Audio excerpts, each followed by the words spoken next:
Donc, concernant les conseils avec les mantras des femmes lumière, on a l'optimisme créateur, je goûte la vie généreusement, la joie pétille en moi et nourrit avec ferveur et volupté toute ma créativité intérieure.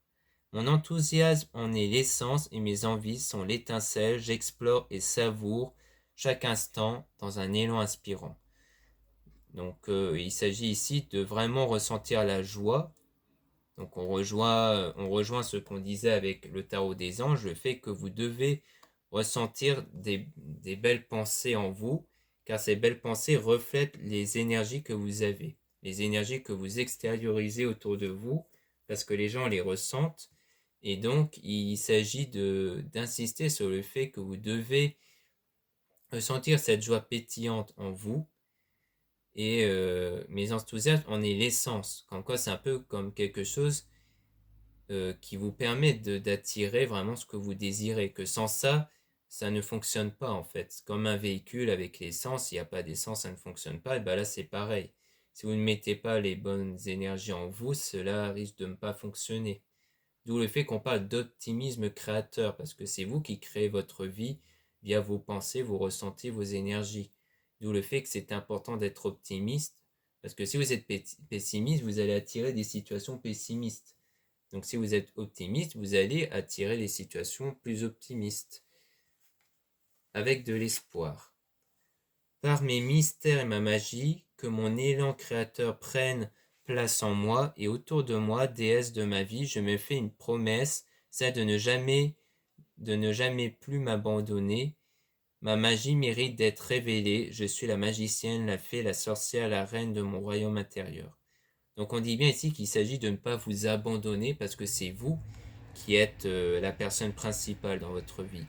En fait, ce n'est pas la personne que vous avez en tête que vous devez mettre sur un piédestal, c'est vous. C'est vous qui devez être mis sur un piédestal.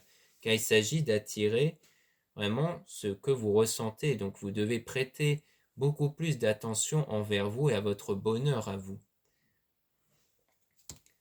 En ma présence, dans la compassion absolue, dans le détachement le plus pur, je m'épanouis. Dans l'énergie d'amour, j'amplifie ma présence à l'être puissant que je suis.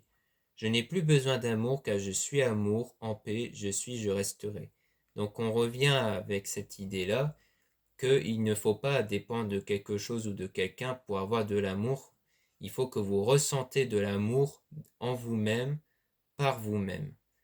Car c'est en ayant déjà de l'amour en vous que vous attirez de l'amour autour de vous. Si vous n'avez pas d'amour envers vous-même, que vous ne ressentez pas d'amour en fait, vous ne pouvez pas attirer de l'amour autour de vous. Donc de ce fait, eh bien, vous ne devez pas chercher à avoir une relation pour avoir de l'amour. Vous devez déjà ressentir de l'amour. C'est pour ça que la plupart des gens ont du mal à être en relation parce qu'ils cherchent à être en relation pour ressentir les choses, la joie, le bonheur, l'amour surtout, alors qu'en fait ça doit être l'inverse. Les gens qui arrivent souvent à se mettre en couple, c'est des gens qui ont déjà de l'amour de base. Du moins ceux qui attirent plus facilement les personnes autour d'elles, c'est des gens qui ont déjà de l'amour pour elles-mêmes souvent. Donc voilà ce qu'on peut dire dans ce tirage sentimental. J'espère que ce tirage vous aura plu. Concernant les guidances privées, sachez qu'il y a toujours des dates disponibles, notamment demain matin que j'ai rajouté. Et n'hésitez pas à regarder les horaires disponibles pour la semaine.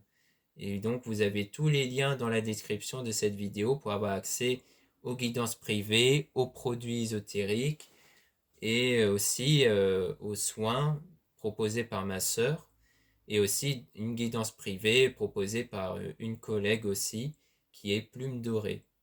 Voilà, je vous dis à très bientôt.